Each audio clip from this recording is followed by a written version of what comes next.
Hello students. तो कैसे हैं आप लोग स्टूडेंट्स? हम लोग अपने एमसीक्यू की सीरीज में ऑन स्टूडेंट्स डिमांड हम लोग आज करेंगे MCQ and on cardiac profile. तो बिना टाइम वेस्ट किए let start our first question. Which of the following is the most specific marker for the myocardial infarction? बच्चों, आप लोग मार्कर्स के बारे में बहुत अच्छे से आप लोगों को थरो नॉलेज होनी चाहिए। तो कौन सा मार्कर है जो कि सबसे ज्यादा स्पेसिफिक होता है मायोकार्डियल इंफ्राक्शन के लिए? तो इट इज द ट्रोपोनिन 1। ध्यान रखिए, जो कि सबसे स्पेसिफिक होता है, बहुत स्पेसिफिक होता है। और जब भी कोई कार्डियक मसल में कोई इंजुरी होती है, कोई भी इंजुरी होती है, तो ये एलिवेटेड रहता है 7 से 10 दिन के लिए। पोस्ट एमआई, पोस्ट मायोकार्डियल इंफ्राक्शन के बाद 7 से 10 दिन तक ये एलिवेटेड रहता है। तब अगर आप लोग उस टाइम नहीं ले जा सकते हैं पेशेंट को, तो डॉक्टर चेक 7 या 5 6 7 दिन के बाद लेकर जाते हैं, तब भी डॉक्टर ट्रोपोनिन 1 को चेक करता है।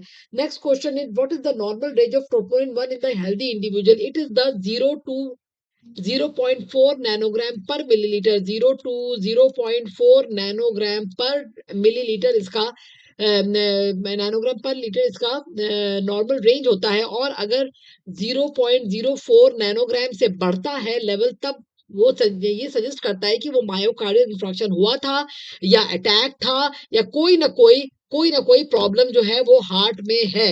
ओके, तो इसका लेवल भी आप लोग ध्यान रखिएगा। ट्रोपोनिन बहुत सेंसिटिव रहता है और काफी टाइम तक इसका जो लेवल होता है वो एलिवेटेड रहता है। नेक्स्ट क्वेश्चन देखते हैं, which enzyme rises first after myocardial infarction? जैसे ही मायोकार्डियल इंफ्राक्शन होता है, तो सबसे पहले ट्रोपोनिन नहीं बढ़ता, सबसे पहले मायोग्लोबिन बढ़ता है। सबसे पहले विद इन 1 से 2 घंटे में मायोकार्डियल इंफ्राक्शन में मायोग्लोबिन बढ़ता है। लेकिन प्रॉब्लम ये है इसके साथ कि ये स्पेसिफिक नहीं है। जितना स्पेसिफिक ट्रोपोनिन है उतना स्पेसिफिक मायोग्लोबिन नहीं है, क्योंकि ये बाकी प्रॉब्लम्स में भी, बॉडी के बाकी प्रॉब्लम में भी मायोग्लोबिन का लेवल बढ़ जाता है। इसीलिए सबसे पहले तो ये राइज जरूर कर जाता है मायोकार्डियल इंफ्राक्शन में, लेकिन ये स्पेसिफिक एंजाइम नहीं है। नेक्स्ट है, CKMB is an iso enzyme primarily found in which tissue? CKMB अलग अलग इसके आइसो एंजाइम होते हैं। तो this for the heart. CKMB is basically for the, CK जो एमबी जो है, this is specifically for the heart. CKMB the cardiac, ये भी एक स्पेसिफिक मार्कर है, स्पेसिफिक क्रिएटिन काइनेज, क्योंकि ये मसल से रिलीज होता है क्रिएटिन काइनेज। तो इसीलिए सीके क्रिएटिन काइनेज जो कि मायोकार्डियल, जो कि हार्ट के मसल्स के लिए होता है। तो सीकेएम एंजाइम जो कि हार्ट मसल इंजुरी, जैसे ही उस मसल में, हार्ट की मसल में कोई इंजुरी होती है, और ये जो क्रिएटिन काइनेज है वो काइनेज मसल से निकलता है, तो it is a specific marker for the heart. Okay, option number C. Next है, which lipid is considered the good cholesterol? It is the high density lipoprotein. जब आप लोग को लाइपोप्रोटीन चैप्टर पढ़ाया जा रहा था, तब बताया जा रहा था कि लो डेंसिटी लाइपोप्रोटीन क्या होता है, वेरी लो डेंसिटी लाइपोप्रोटीन क्या होता है, हाई डेंसिटी लाइपोप्रोटीन क्या होता है, और ट्राइग्लिसराइड क्या होते हैं। तो अगर ये हम लोग के ब्लड है, हम लोग का वेसल्स है, यहाँ पे ब्लड बह रहा है, और ये मान लीजिए ट्राइग्लिसराइड है या कोलेस्ट्रॉल है, इन सबको जमा करता है हाई डेंसिटी लाइपोप्रोटीन, जाके लिवर में जाके डंप कर देता है।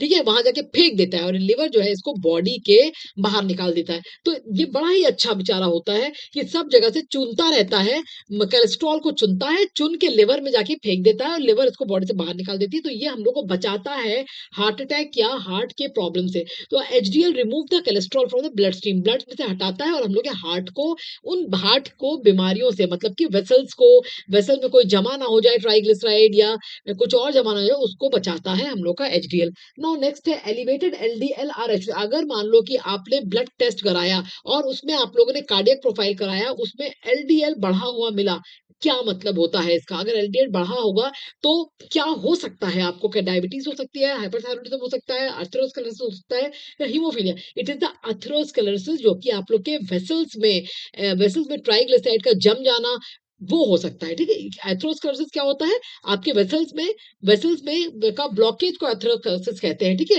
कैल्सिफिकेशन हो गया। तो अगर आपका एलडीएल जो कि बैड कोलेस्ट्रॉल होता है, वो जाके उसकी जो कि जमा होने की, वेसल्स के बीच में जमा होने की, वॉल्स में जमा होने की उसकी टेंडेंसी होती है। तो अगर एलडीएल आपका हाई हो जाएगा, उस केस में प्लाक फॉर्म होगा, और आर्टरीज नैरो होंगी, और हार्ट अटैक आने के चांसेस होते हैं। नॉर्मल रेंज क्या होता है कोलेस्ट्रॉल का? Very important question. It is the 200 milligram पर डेसीलीटर, उसके नीचे होना चाहिए। कोलेस्ट्रॉल का लेवल 200 मिलीग्राम पर डेसीलीटर से नीचे होना चाहिए। बढ़ता है तब डॉक्टर अलार्मिंग सिचुएशन लाता है कि भाई अपना कोलेस्ट्रॉल कम करो, एक्सरसाइज करो, डाइट में चेंज करो, और अपना कोलेस्ट्रॉल को नीचे लेकर आओ। चलो ठीक है, ओके। नेक्स्ट है, नेक्स्ट है विच component is measured in the cardiac profile. Doctor ने कहा कि कार्डियक रिस्क प्रोफाइल चेक करा के लाओ, तो इनमें से क्या चेक करेगा आपका, जो आप लोग जो जाओगे चेक क्या चेक करोगे इसमें से ट्राइग्लिसराइड चेक करोगे, क्योंकि ट्राइग्लिसराइड जाके वेसल्स में जम जाता है। ओके, एचडीएल चेक करोगे, एलडीएल चेक करोगे, एलडीएल चेक वीएलडीएल चेक करोगे, या आप लोग ट्राइग्लिसराइड चेक करोगे। Right answer is the triglyceride, जो कि लिपिड प्रोफाइल का एक कंपोनेंट है। नेक्स्ट है which test is use to assess the cardiac injury. 3 से 4 घंटे हो चुके हैं, ओके, और कार्डियक इंजरी का डाउट है, तो क्या चेक करेगा डॉक्टर, वो करेगा, बोलेगा मायोग्लोबिन जाके चेक कराओ, क्योंकि मायोग्लोबिन बहुत जल्दी राइज कर जाता है, ठीक है, फौरन राइज कर जाता है, बट बात यह है कि ये इतना स्पेसिफिक नहीं होता, ठीक है, इसीलिए डॉक्टर से ट्रोपोनिन को भी चेक करने के लिए बोलते हैं, जो कि काफी लंबे टाइम तक एलिवेटेड रहता है और स्पेसिफिक भी होता है। मायोग्लोबिन जो है वो स्पेसिफिक नहीं होता, ऑल्दो जब भी मायोकार्डियल इंफ्राक्शन होता है तो ये फटाफट से राइज कर जाता है। नेक्स्ट है which troponin sub unit is commonly measured. Troponin के अलग अलग सब यूनिट्स होती है, तो कौन सी सब यूनिट मेजर की जाती है, troponin T and troponin I, ये भी इंपॉर्टेंट क्वेश्चन है, और ये कार्डियक स्पेसिफिक और एक्यूट एमआई में चेक किया जाता है। Which enzyme peaks at 24 hour. Enzyme की बात हो रही है, कौन सा एंजाइम जो है वो मायोकार्डियल इंफ्राक्शन में 24 घंटे में पीक में आता है। विच एंजाइम पीक्स एट 24, 24 घंटे अगर हो गए हैं तो 24 में आप क्या चेक करोगे, it is a CKMB, creatinine kinase, जो कि 24 घंटे तक ये 24 घंटे तक ये बढ़ा हुआ होता है, बाद में ये नॉर्मल 2 से 3 दिन में नॉर्मल आ जाता है, जबकि ट्रोपोनिन जो है 7 से 10 दिन तक एलिवेटेड रहता है मायोकार्डियल इंफ्राक्शन में। सीकेएमबी सिर्फ 2 से 3 दिन तक ही एलिवेटेड, सॉरी 24 घंटे तक ही एलिवेटेड रहता है, और 2 से 3 दिन के बाद अपने नॉर्मल लेवल पे आ जाता है, ठीक है। What does a high sensitive troponin test. अगर डॉक्टर ने कहा है कि हाई सेंसिटिव ट्रोपोनिन टेस्ट कराओ, तो मतलब क्या है, थोड़ा भी अगर कार्डियक मसल में प्रॉब्लम आई, माइन्यूट आई, उस केस में भी कार्डियक ट्रोपोनिन जो है उसका लेवल चेंज हो जाएगा, तो डॉक्टर कहेगा जाओ आप हाई सेंसिटिव ट्रोपोनिन टेस्ट कराओ, क्योंकि डॉक्टर जैसे ही देखेगा ट्रोपोनिन का लेवल चेंज है, वैसे ही उसको समझ में आ जाएगा कि कुछ हार्ट में प्रॉब्लम आ गई है, small elevation in cardiac profile, ठीक है। Detect even minor heart injury को भी चेक कर लेता है ट्रोपोनिन अगर डिस्टर्ब होता है, और अर्ली डायग्नोसिस के लिए इंपॉर्टेंट होता है। Next is which lipid abnormally increase the risk of coronary heart disease. कौन सा ऐसा लिपिड है जो आपका हार्ट डिजीज के लिए रिस्क फैक्टर कहता है, इट इज द, अगर लो डेंसिटी लाइपोप्रोटीन का लेवल बढ़ा हुआ होगा तब भाई अलार्मिंग सिचुएशन हो गई है और आप लोग को अलर्ट हो जाना है, ठीक है। बाकी ऑप्शन देखिए, ट्राइग्लिसराइड तो कम ही होना चाहिए, कोलेस्ट्रॉल भी कम होना चाहिए, लो होना चाहिए, लो होना चाहिए, लेकिन एचडीएल जो है वो हाई होना चाहिए, इट इज ओनली एलडीएल जो कि लो रहना चाहिए। Okay, what is the clinical significance of LDH isoenzyme. LDH isoenzyme भी एक ऐसा आइसोएंजाइम है जो कि आपकी हार्ट मसल इंजरी को बताता है। एचडीएल1 प्रीडोमिनेट्स इन द कार्डियक मसल, और ये भी बढ़ जाता है जबकि मायोकार्डियल इंफ्राक्शन होता है। विच कार्डियक मार्कर्स स्टेज लॉन्गेस्ट। सबसे ज्यादा, मान लीजिए कोई कार्डियक मसल में कोई प्रॉब्लम आई, मायोकार्डियल इंफ्राक्शन हुआ, या तो कोई यहाँ पे ब्लॉकेज हुआ है, ठीक है, कुछ भी हुआ है, एथेरोस्क्लेरोसिस हुआ है, क्या सबसे लंबा दिन तक आपने, एक पेशेंट है जिसको कि मायोकार्डियल इंफ्राक्शन हुआ, आपने वेट करा 7वें या 10वें दिन लेकर गए, तो डॉक्टर क्या चेक करेगा, पूछेगा कि भाई डॉक्टर 10 दिन को कब हुआ था, तब आप लोग बताओगे भाई इसको तो 7-8 दिन हो गए, तब वो चेक करेगा ट्रोपोनिन, क्योंकि ये सबसे लंबा टाइम एलिवेटेड रहता है, 7 से 10 दिन तक ये जो है वो एलिवेटेड रहता है। What happened, wait for a minute, ठीक है, 7 से 10 दिन तक एलिवेटेड है, लेट डायग्नोसिस में पता चल जाता है।